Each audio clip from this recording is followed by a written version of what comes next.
মাত্র 4 ম্যাচ খেলে দেশে ফিরে এসেছেন প্রায় 20 দিন হলো, কিন্তু পাকিস্তান সুপার লিগে এখনও কেউ ছাড়িয়ে যেতে পারেনি নাহিদ রানাকে। দুনিয়ার অনেক নামকরা ক্রিকেটার খেললেও তাদের ছাড়িয়ে এখনও শীর্ষেই আছেন বাংলাদেশি এই বোলার। তার পেছনে অস্ট্রেলিয়া পাকিস্তানের সময়ের সেরা তারকারা। পিএসএল এর এবারকার আসরে নাহিদ রানা সেই অক্ষত রেকর্ড নিয়ে বাকিটা জানবো রিপোর্ট।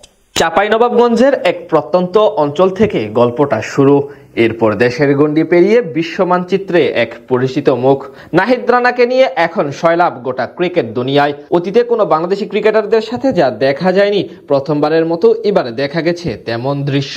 শুধুমাত্র ফাইনাল ম্যাচের জন্য স্বয়ং দেশের বোর্ড প্রেসিডেন্টের কাছে অনুরোধ করে নিয়ে যাওয়া হচ্ছে তাকে, কারণ মাত্র 4 ম্যাচে পেশোয়ার জালমির একাদশে সুযোগ পেয়েই সবার মন জয় করে নিয়েছেন বাংলাদেশের নাহিদ রানা।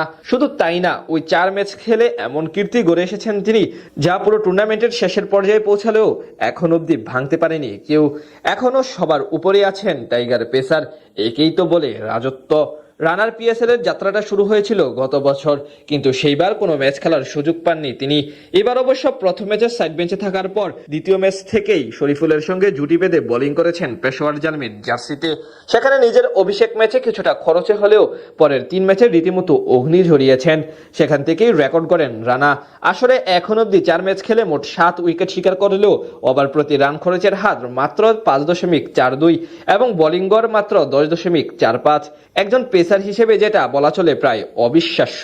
তার চেয়ে বড় কথা, টুর্নামেন্টে তার মোট বোলিং এর 57% বলে ছিল ডট, মানে 84টি লিগ্যাল ডেলিভারির 48টিতেই কোনো রান নিতে পারেননি ব্যাটাররা।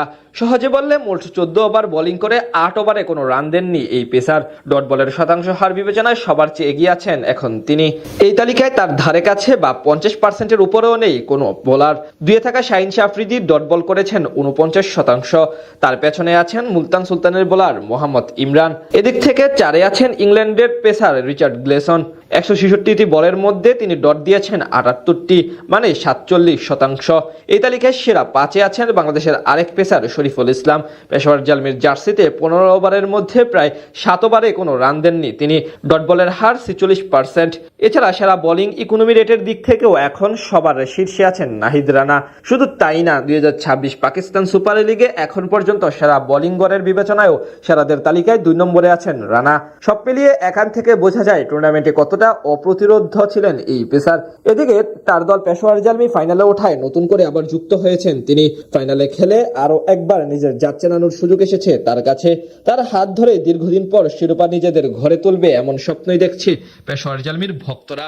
আগামী 3 মে অনুষ্ঠিত হবে 11তম পাকিস্তান সুপার লিগের ফাইনাল, যেখানে পারফরমেন্স করতে মুখিয়ে আছেন বাংলাদেশের নাহিদ রানা।